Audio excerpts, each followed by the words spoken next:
আসসালামু আলাইকুম রহমতুল্লাহি ওবারাকাতুহু। প্রিয় শিক্ষার্থীরা, আজকে আমাদের গুণগত রসায়নের এটা আমাদের তৃতীয় লেকচার। প্রথম দুইটা লেকচার আশা করি তোমাদের কাছে ভালো লেগেছে। তোমরা নতুন কিছু শিখতে পেরেছো। নতুন কিছু শিখার চেয়েও সবচেয়ে ইম্পর্টেন্ট যেটা তুমি বুঝতে পারছো যে অ্যাকচুয়ালি একটা টপিককে কিভাবে গুছিয়ে পড়তে হয়। সো অ্যাডমিশনের জন্য কিন্তু এই বিষয়টা ইম্পর্টেন্ট। সো আজকে আমরা বেসিক্যালি আমরা গুরুত্বপূর্ণ ৩টা টপিক নিয়ে আমরা ডিসকাস করব আরকি। ৩টা গুরুত্বপূর্ণ টপিক। একটা হলো যে আমাদের ১ম যে টপিক সেটা হলো যে ডি ব্রগলির একটা ইকুয়েশন আছে। তো এটা নিয়ে অ্যাকচুয়ালি কি কোয়েশ্চেন আসে বা কিভাবে তোমার মনে রাখতে হয় সেটা নিয়ে আমরা কথা বলবো। আমরা একদম সূত্রের প্রমাণ দেখাবো না যে কিভাবে প্রমাণ করতে হয়। সো আমি তোমাকে এখানে বলি যে অ্যাকচুয়ালি ১ম ১ম ক্লাসেই বলছিলাম যে আমাদের এই গুণগত রসায়নের বা একটা কনসেপ্টের সাথে একটা কনসেপ্ট কিন্তু রিলেটেড। আমাদের লাস্ট যে কনসেপ্টটা ছিল সেটা হচ্ছে যে তোমার বিজ্ঞানী বোর। বিজ্ঞানী বোর। তো বিজ্ঞানী বোরের যে পরমাণু মডেল, তো সেই পরমাণু মডেলে সে ইলেকট্রনকে বলছে যে ইলেকট্রন নাকি একটা কণা, মানে ইলেকট্রনের কণা ধর্ম সম্পর্কে ধারণা দিছে। ওকে। পরবর্তীতে বিজ্ঞানী ডি বগলি বা এর কিছুদিন পর, বিজ্ঞানী ডি ব্রগলি এর কিছুদিন পর ১৯২৪ সালে, সালটা দরকার নেই, সাল জানার কোনো দরকার নেই, জাস্ট আমি বলার জন্য বলতেছি, পড়ানোর জন্য আর কি। ডি ব্রগলি বলেন যে ইলেকট্রনের কণা এবং তরঙ্গ দুইটা ধর্ম আছে। ঠিক আছে। তো আমি বলছিলাম আসলে আগের বিজ্ঞানী যে ভুল করছে পরের বিজ্ঞানী সেই জিনিসটাকে সংশোধন করবে। সো এখানে অ্যাকচুয়ালি তাহলে আমাদের যে বিষয়টা প্রমাণ করতে হবে সেটা হলো তোমার কণা ধর্মের জন্য আমাদের বেসিক্যালি ধরো আমাদের মানে ভরবেগ জিনিসটা দেখাইতে হবে আর কি সূত্রে, এবং তরঙ্গের জন্য হচ্ছে ল্যামডা। তাহলে আমাদের এমন কোনো সূত্র বের করতে হবে যেটা তোমার ভরবেগ এবং ল্যামডা এর মধ্যে একটা সম্পর্ক বের করবে। প্রথম কথা হলো তোমরা এটা মনে রাখবা, তোমরা না হয় প্যাচ লাগায় ফেলো, ঠিক আছে, যে এমন কিছু একটা বের করতে হবে যাতে তোমার ভরবেগ এবং ল্যামডা এর মধ্যে একটা সম্পর্ক স্থাপন করা যায়। সো পরবর্তীতে এখানে আসলে যে ডি ব্রগলি কি করছে, যে আইনস্টাইনের ইকুয়েশন আছে ইকুয়াল টু এমসি স্কোয়ার, আর ম্যাক্স প্লাঙ্কের যে একটা ইকুয়েশন আছে যে ইকুয়াল টু এইচ নিউ, এই দুইটা ইকুয়েশনকে একীভূত করছে, মানে একসাথে করে আলটিমেটলি সেখান থেকে সে হচ্ছে হিসাব নিকাশ করে আলটিমেটলি সূত্র বের করছে আর কি, যে তোমার ধরো এমসি স্কোয়ার আর এইচ নিউ, তাহলে এইচ সি বাই ল্যামডা কিভাবে আসছে, এই যে তোমার C equal to nu lambda, ঠিক আছে, এই সূত্র থেকে। তো তাহলে হইলো কি আলটিমেটলি তোমার দুই পাশ থেকে সি একটা একটা কাটা যাবে, তাহলে থাকে হচ্ছে MC equal to H by lambda. Okay, MC equal to H by lambda. তারপরে আমরা বলছিলাম যে আমাদের সম্পর্কটা হবে ভরবেগ এবং ল্যামডার মধ্যে। সো এখানে এমসি এর জায়গায় এমবি বসাও, আর হচ্ছে H equal to 1 by lambda. তাহলে দেখো সুন্দর একটা ইকুয়েশন বের হয়ে গেছে। তোমার এমবি হচ্ছে কি, এমবি হচ্ছে ভরবেগ। তোমরা আমার মতো করে মনে রাখবা, তাহলে হচ্ছে লং টাইম মনে থাকবে এবং তুমি আর আসলে ভুলবা না। আর ল্যামডা হচ্ছে তো ল্যামডা হচ্ছে দ্যাট মিনস তরঙ্গ। তাহলে দেখো তাদের মধ্যে সম্পর্কটা কি, ব্যস্তানুপাতিক। আর এইচ তো কি, এইচ একটা কনস্ট্যান্ট, এইচ হচ্ছে ধ্রুবক। এইচ নিয়ে আমরা আপাতত কথা বললাম না। তো এইচ হচ্ছে একটা কনস্ট্যান্ট, জাস্ট মনে রাখবে একটা ধ্রুবক আর কি। আর কিছু না, জাস্ট একটা ধ্রুবক। ওকে। তাহলে এদের মধ্যে সম্পর্কটা দেখো তো, সম্পর্কটা হলো অ্যাকচুয়ালি ব্যস্তানুপাতিক। তাহলে আলটিমেটলি আমাদের সূত্র দাঁড়াচ্ছে কি, আমাদের সূত্র দাঁড়াচ্ছে হচ্ছে দেখো lambda equal to H by MB. এটা হলো মেন সূত্র। মানে তোমার কণা ধর্ম তরঙ্গ ধর্মের কি ব্যস্তানুপাতিক। ক্লিয়ার? ব্যস্তানুপাতিক। কণা ধর্ম তরঙ্গ ধর্মের ব্যস্তানুপাতিক, মনে থাকবে। এই হলো অ্যাকচুয়ালি আমাদের সম্পর্ক। ওকে, আচ্ছা। তাহলে এটা গেল আমাদের ডি ব্রগলির ইকুয়েশন। এটা থেকে মেডিকেলে আসলে এরকম কোশ্চেন আসে না, বাট ভার্সিটি তোমার জিএসটি, জিএসটি এগ্রি, সেখানে অ্যাকচুয়ালি কোশ্চেন আসে আর কি। তাও কি আসে সেটা একটু বলে দিই। তোমাকে বলবে যে কণা এবং তরঙ্গ ধর্ম এটা প্রমাণ করেন কি ডি ব্রগলি, একদম আমাদের হেডিং থেকে কোশ্চেন আসবে। তারপর তোমাকে বড় জোর হচ্ছে এই সূত্রটা, সূত্রটা ইয়ে করতে বলবে, বলবে যে নিচের কোনটি ডি ব্রগলির ইকুয়েশন বা নিচের কোন সমীকরণটি কণা এবং তরঙ্গ দৈর্ঘ্যের মধ্যে সম্পর্ক স্থাপন করে। তো এই মানে এই ইকুয়েশনটা থাকে, ঠিক আছে। এই দুইটা দিয়েই মেনলি হচ্ছে কোশ্চেন আসে, এর বাইরে আসলে এখান থেকে ওরকম কোশ্চেন আসে না। তুমি যখন কোশ্চেন ব্যাংকটা খুলবা দেখবা যে এর বাইরে আসলে এরকম কোনো কোশ্চেন আসেই না। ওকে, আচ্ছা, তাহলে আশা করি আমরা বুঝতে পারছি।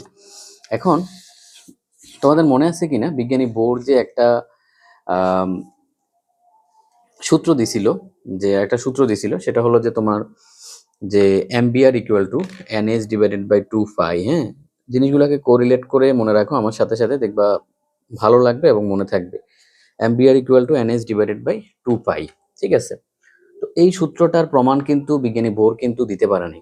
আমরা বলছিলাম সীমাবদ্ধতা, এটার প্রমাণ কিন্তু বোর এই সূত্রের প্রমাণ দিতে পারে নাই।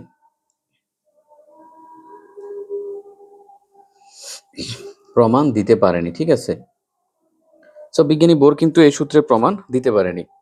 তো পরবর্তীতে এই সূত্রটার যে অ্যাকচুয়ালি এক্সপ্লেনেশন বা সূত্রটা অ্যাকচুয়ালি কি বোঝায়, ঠিক আছে। তো এটা থেকে একটা আমাদের কোশ্চেন আসে, এটা ট্রিকি কোশ্চেন। সেই ট্রিকি কোশ্চেনটা কি? এই ট্রিকি কোশ্চেনটা তোমার ভার্সিটিতে আসে, ঠিক আছে। এটা মেডিকেলও আসে না, মেডিকেলে আসার চান্স খুবই কম।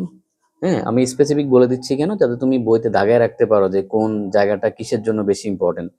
এটা খুব ইম্পর্টেন্ট, যেটা তোমার কোচিং বা কেউ আসলে তোমাকে এভাবে দাগায় দেয় না। এজন্য তুমি সবকিছু পড়তে থাকো, আলটিমেটলি মানে এই যা হওয়া তা হয় আর কি। সো এখান থেকে একটা কোশ্চেন আসে, ধরো তোমাকে আমি জিজ্ঞেস করলাম যে আহ, যে বোর পরমাণু মডেল মতে একটি বোর ইলেকট্রন তোমার যে তৃতীয় শক্তি স্তর বা স্থির কক্ষপথে একটি পূর্ণ আবর্তন করতে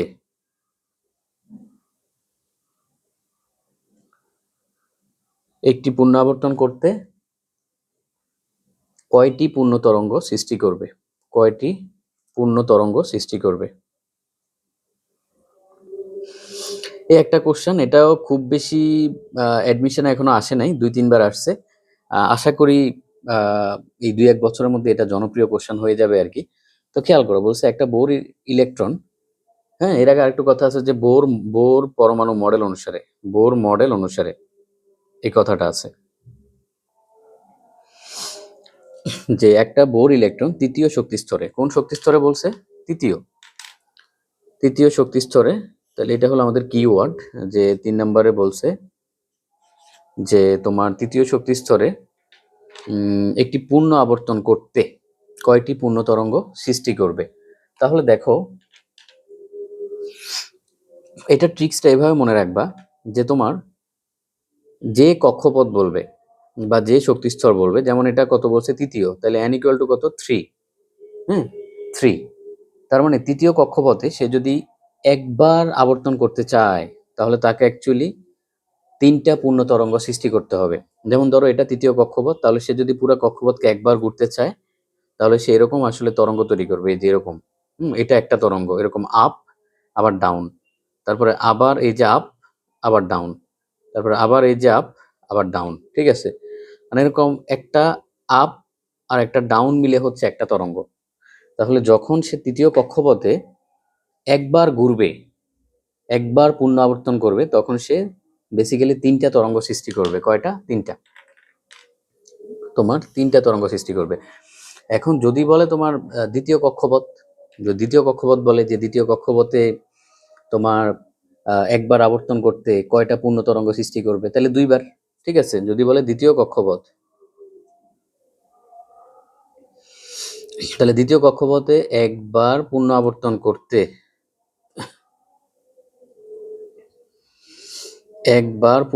করতে কয়টা তরঙ্গ সৃষ্টি করবে? তরঙ্গ সৃষ্টি করবে 2টি, ঠিক আছে।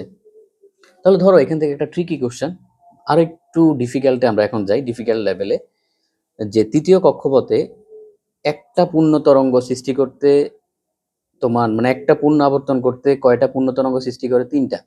তাহলে যদি ধরো মানে এখানে একটু জিনিসটা এভাবে লিখো যে একটি আবর্তনে, হ্যাঁ, তৃতীয় কক্ষপথে, খেয়াল করো ব্যাপারটা, যে কোনো একটা টপিক তুমি মানে আহ, তোমাদের অ্যাকচুয়ালি প্রবলেমটা কি হয়, তোমরা যখন একটা টপিক পড়ো অনেক ডিটেলসে পড়ো, কিন্তু সমস্যা হলো ডিটেলসে পড়াটা ফ্যাক্ট না। তুমি ডিটেলস পড়বা বা ডিটেলস ততটুকু পড়বা যতটুকু তোমার জন্য দরকার।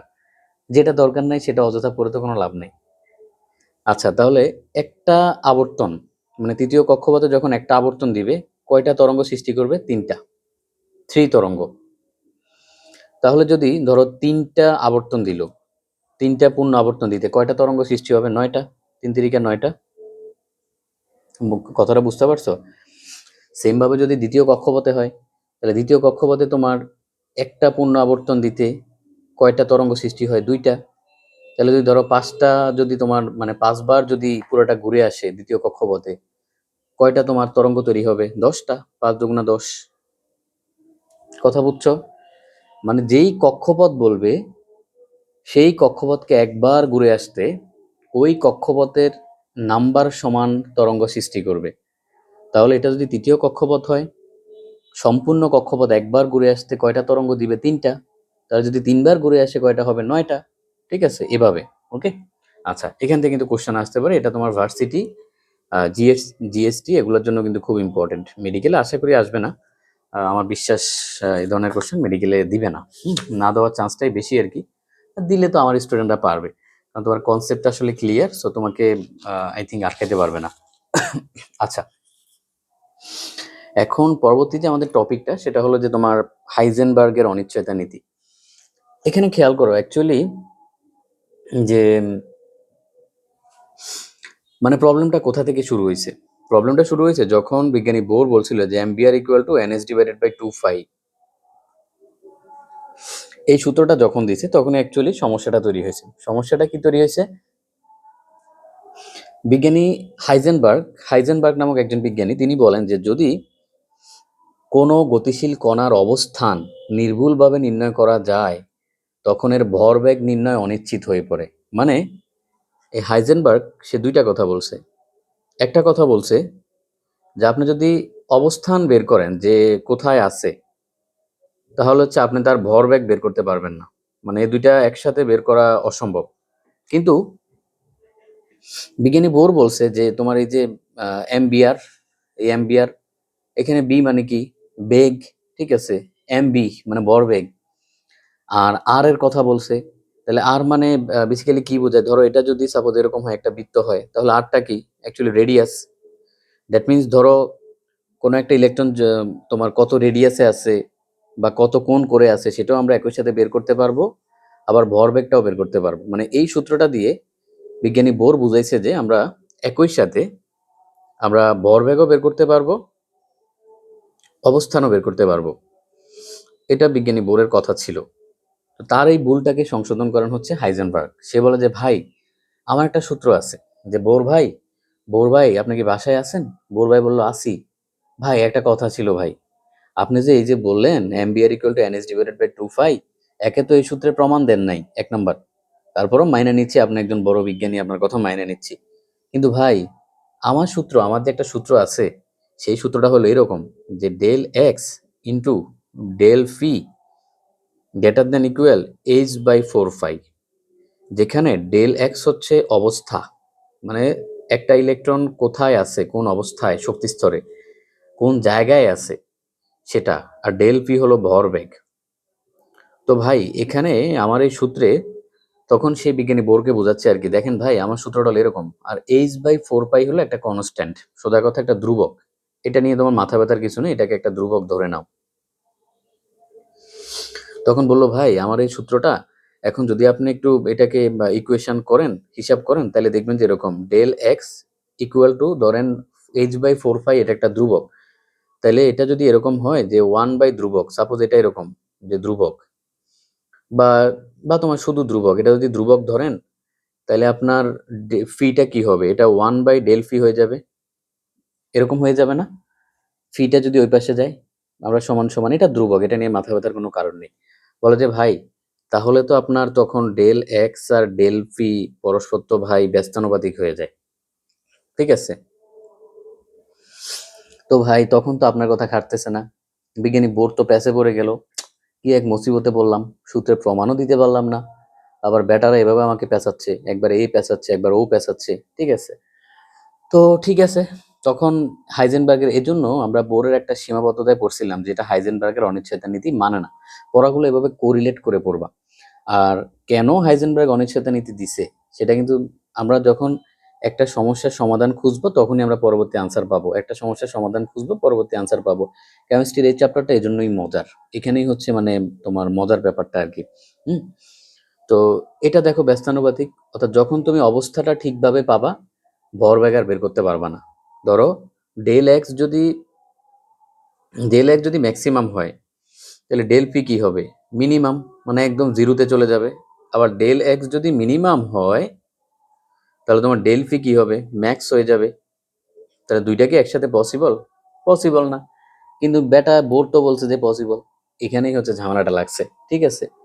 তো এজন্যই হাইজেনবার্গের অনিশ্চয়তা নীতি কিন্তু বোর কিন্তু মানে না। হুম। এই নীতি মানে না। বোর মানে না হচ্ছে, বা বোরের পরমাণু মডেল মানে না, ঠিক আছে? সূত্রটা কি? জাস্ট মনে রাখবা, অবস্থা এবং ভরবেগ হচ্ছে ব্যস্তানুপাতিক। তুমি মানে একটাকে বের করলে আরেকটাকে একই সাথে বের করতে পারবা না। ওকে? আচ্ছা, এখান থেকে তোমার জন্য আসলে এতটুকু জানলেই এনাফ। এটা থেকে কোশ্চেন আসার সম্ভাবনা খুবই কম। যদি আসে ভার্সিটিতে আসতে পারে, ভার্সিটি তো এখান থেকে খুব বেশি আসে না। আসলে কি আসতে পারে, যে হাইজেনবার্গের তোমার যে অনিশ্চয়তা নীতি কার, হাইজেনবার্গের, অথবা সূত্রটা দিতে পারে যে নিচের কোনটি হাইজেনবার্গের অনিশ্চয়তা নীতি, অথবা তোমার যে জিজ্ঞেস করতে পারে যে বোর হাইজেনবার্গের অনিশ্চয়তা নীতি মানে কিনা, ঠিক আছে? এই টাইপের কোশ্চেন। এটা থেকে মেডিকেলে তো আসেই না, ভার্সিটি থেকেও আসে না। পরবর্তী যে একটা ইকুয়েশন যেটা আসলে তোমরা ভয় পাও, সেটা হলো যে শ্রোডিঞ্জারের তরঙ্গ সমীকরণ। এটা আসলে ভয় পাওয়ার মতোই একটা সমীকরণ। বাট এই সমীকরণটা হচ্ছে তোমার, এই সমীকরণটাকে বলা হয় আমাদের যে এই যে পরমাণু মডেলটা, আমাদের পরমাণু মডেলটা অ্যাকচুয়ালি শুরু হয়েছে কোথা থেকে? শুরু হয়েছে কিন্তু সেই প্রথমে থমসন, তারপর হচ্ছে যে তোমার তারপর হলো রাদারফোর্ড, হ্যাঁ, তারপর রাদারফোর্ড, তারপর হলো যে বোর।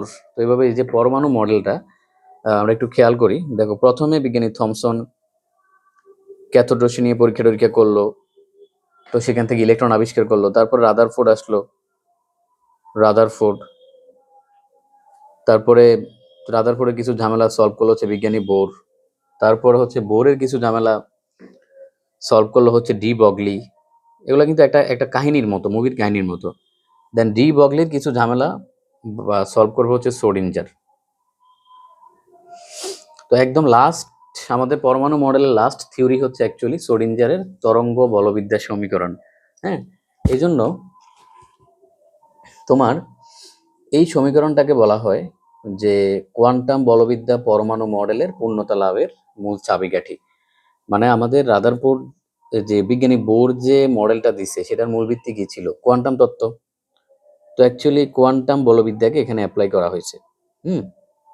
তো তো তখন থেকে আসলে কোয়ান্টাম বলবিদ্যা যেহেতু অ্যাপ্লাই হয়ে গেছে, বাকি সবগুলা সূত্রেই কিন্তু কোয়ান্টাম বলবিদ্যাটা অলরেডি অ্যাপ্লাইড। হ্যাঁ, আমরা বলছিলাম যে জিনিসের জ্ঞানটা তুমি আগেই মানে পেয়ে গেছো, সেটা কিন্তু পরবর্তী সবার ক্ষেত্রে প্রযোজ্য। বোর যেটা আবিষ্কার করছে সে আবিষ্কার ডি বগলি অলরেডি পেয়ে গেছে, ডি বগলি যেটা আবিষ্কার করছে সেটা সোরিঞ্জার অলরেডি পেয়ে গেছে, সেই জ্ঞানটা আগে থেকেই, ঠিক আছে? তো এই কোয়ান্টাম বলবিদ্যা পরমাণু মডেলের পূর্ণতা লাভের চাবিকাঠি কিন্তু হলো এই সোডিঞ্জারের তরঙ্গ বলবিদ্যার মডেল, ঠিক আছে? মানে আমাদের এই যে পরমাণু মডেল বা কোয়ান্টাম বলবিদ্যার যে মডেলগুলা, এটাকে যে পূর্ণতা দিছে, কমপ্লিট করছে, সেটা হলো সোডিঞ্জারের এই ইকুয়েশনটা, ঠিক আছে? একটা গান আছে না, যে তুমি সেই পূর্ণতা দিলে আমায়, এরকম কি একটা গান আছে?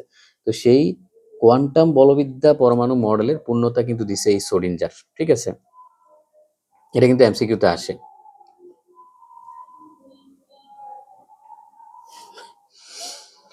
তো কোয়ান্টাম বলবিদ্যা পরমাণু মডেলের পূর্ণতা দান করছে, ঠিক আছে? পূর্ণতা দান। তো এটা কিন্তু মাথায় রাখবা। ওকে? আচ্ছা, তোমার এখন যদি তোমাকে একটা ঘুরে কোশ্চেন করে যে কোয়ান্টাম বলবিদ্যা পরমাণু মডেল, মনে রাখবে এখানে যতগুলা মডেল আছে আর কি, তোমার যে রাদারফোর্ড থেকে শুরু করে বিজ্ঞানী বোর, ডি বগলি, সোডিঞ্জার, 4 জন বিজ্ঞানী। তো 4 জন বিজ্ঞানীর যে আবিষ্কার বা তাদের যে মডেল সম্পর্কে তাদের যে কথা, এই 4টা বিষয়কে একসাথে কিন্তু তোমার বলা হয় যে কোয়ান্টাম বলবিদ্যা পরমাণু মডেল। কি বলে? কোয়ান্টাম বলবিদ্যা পরমাণু মডেল। তাহলে যদি একটা কোশ্চেন করা হয়, এটা এখন পর্যন্ত অ্যাডমিশন আসে নাই, বাট আসতে পারে, যে কোয়ান্টাম বলবিদ্যা পরমাণু মডেলের অংশ নয়। এরকম একটা কোশ্চেন দিল যে কোয়ান্টাম বলবিদ্যা পরমাণু মডেলের অংশ নয়। তো সেখানে ধরো বোর থাকলো, রাদারফোর্ড থাকলো, ঠিক আছে, তারপরে ডি বগলি থাকলো, সোডিঞ্জার থাকলো, ঠিক আছে। তো এরা 4জনই কিন্তু অংশ। তারপর ধরো আরেকজন দিয়ে দিল যে বিজ্ঞানী সৈকত, তাহলে সে কি অংশ? সৈকত কিন্তু অংশ না। তাহলে এরকম একটা কোশ্চেন কিন্তু আমাদের দিতে পারে। তাহলে কোয়ান্টাম বলবিদ্যা পরমাণু মডেলের পূর্ণতা দান করছে কে? শ্রোডিঞ্জার। আর কোয়ান্টাম বলবিদ্যা পরমাণু মডেল বলতে অ্যাকচুয়ালি কয়টাকে বোঝায়? এই 4টাকে। বোর, রাদারফোর্ড, ডি বগলি, শ্রোডিঞ্জার, এই 4জনের আবিষ্কারটাকে কোয়ান্টাম বলবিদ্যা পরমাণু মডেল বলা হয়। ঠিক আছে, ওকে। এখন যেটা নিয়ে অ্যাকচুয়ালি কথা বলতেছিলাম, যে আমাদের কঠিন যে ইকুয়েশনটা, যেটা দেখলে অ্যাকচুয়ালি পোলাপান ভয় পাওয়া যায়, সেটা হলো তোমার এই যে সোডিঞ্জারের তরঙ্গ যে সমীকরণ আর কি। হ্যাঁ, সোডিঞ্জারের যে তরঙ্গ সমীকরণ, এটার নাম কি? সোডিঞ্জারের তরঙ্গ সমীকরণ। দেখতে পাচ্ছ এরকম একটা মানে প্যাঁচানো, মানে একটা জঘন্য টাইপের ইকুয়েশন আর কি। প্রথম কথা হলো সোডিঞ্জারের এই যে সমীকরণটা, এটা হচ্ছে ত্রিমাত্রিক। এটা একটু কথা মনে রাখবা। এই সমীকরণটা কেমন? ত্রিমাত্রিক। মানে এটার এক্স, ওয়াই, জেড 3টা ভ্যালুই এখান থেকে বের করা যাবে। ঠিক আছে, এই যে এক্স, ওয়াই, জেড দেখো ত্রিমাত্রিক। এখন তোমার এত কিছু লাগবে না, বা তোমাকে এই সমীকরণ লিখতেও বলবে না। হ্যাঁ, ওই তোমার যে ডিইউ বা অন্য ভার্সিটিতে যে রিটেন হয়, সেখানেও লিখতে বলবে না। এখান থেকে 2-1টা কোশ্চেন করতে পারে। সেটা হলো ধরো এই যে এই সমীকরণ থেকে আমরা যখন ই এর মানটা বের করব, ই এর মানকে বলা হয় আইজেন মান। হ্যাঁ, আইজেন মান। ই এর মানটাকে কি বলে? আইজেন মান। তো আইজেন মান অ্যাকচুয়ালি শক্তিস্তর বা অরবিটকে বোঝায়। এই যে আমরা নিউক্লিয়াসের চারপাশে যে শক্তিস্তর চিন্তা করি না, এই যে শক্তিস্তর, এই শক্তিস্তর বা অরবিটকে বোঝায় হচ্ছে আইজেন মান। তাহলে তোমাকে জিজ্ঞেস করতে পারে যে ই এর মানটা কি বোঝায়, তো সেটা হচ্ছে শক্তিস্তর বা অরবিট বোঝায়। আর 2টা ভ্যালু আছে, একটা হলো সাই আর একটা হলো সাই স্কোয়ার। তো এর মধ্যে সাই এর অ্যাকচুয়ালি ওরকম কোনো ইম্পর্টেন্স নাই। হ্যাঁ, তেমন কোনো তাৎপর্য নাই। সাই এর তেমন কোনো তাৎপর্য নাই। সাই ওরকম মাহামরি কিছু না, সাই এর আসলে তেমন কোনো তাৎপর্য নাই। কিন্তু তোমার সাই স্কোয়ার, যেটা সাই স্কোয়ার, মনে রাখবা সাই, পি এস আই, সাই।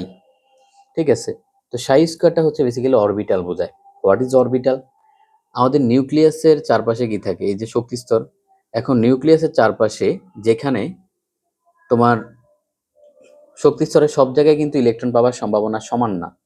যেখানে ইলেকট্রন পাওয়ার সম্ভাবনা 90 থেকে 95%, সবচেয়ে বেশি, এটাই ম্যাক্সিমাম, সবচেয়ে বেশি,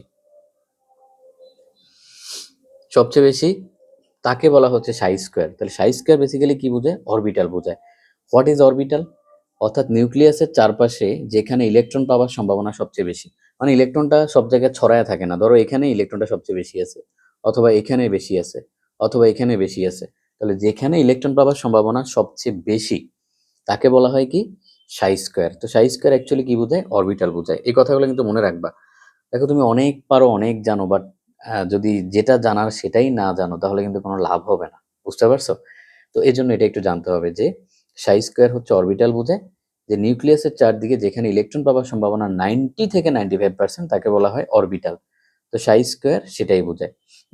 তাহলে এখান থেকে একটা কোশ্চেন করতে পারে, সেটা হলো যে যে সাই স্কোয়ারে ইলেকট্রন পাওয়ার সম্ভাবনা কত? দেখছো কিভাবে কোশ্চেন আসে? গুগলি, এগুলো হচ্ছে গুগলি। সাই স্কোয়ারে ইলেকট্রন পাওয়ার সম্ভাবনা কত? একটু ট্রিকি কোশ্চেন। তো সাই স্কোয়ার তো অরবিটাল বোঝায়, তাহলে অরবিটালে যেই সম্ভাবনা, সাই স্কোয়ারও একই সম্ভাবনা, 90 থেকে 95%। কথা ক্লিয়ার কিনা? তাহলে সাই স্কোয়ারও কি সম্ভাবনা? একই, একই রকম সম্ভাবনা। মনে থাকবে? I think each and every one clear. So আমাদের এই যে তোমার পরমাণু মডেলগুলা, যে কোয়ান্টাম বলবিদ্যা পরমাণু মডেল সেগুলোকে কিন্তু পূর্ণতা দিছে এই শ্রোডিঞ্জারের তরঙ্গ সমীকরণ। হ্যাঁ, এটাই হচ্ছে লাস্ট। এরপর আসলে আমাদের পরমাণু মডেল নিয়ে আসলে কোনো জানার কিছু নাই। সো আই থিঙ্ক তোমাদের যতটুকু দরকার আমরা যে পরমাণু মডেল নিয়ে ইনশাল্লাহ এর বাইরে আসলে তোমার কোনো ভার্সিটি তো লাগবে না। তুমি এখন তোমার কাজ হচ্ছে আমার ক্লাসগুলা করে তোমার জাস্ট কাজ হচ্ছে যে কোনো একটা বই হচ্ছে দেখে দেখে জাস্ট হচ্ছে কোশ্চেন সলভ করবা। সো কেমিস্ট্রির জন্য আমি তোমার যে বইটা সাজেস্ট করি সেটা হলো কেমিস্ট্রি প্লাস। এটা অ্যাকচুয়ালি আমি স্টুডেন্ট লাইফ থেকে পড়ি আর কি।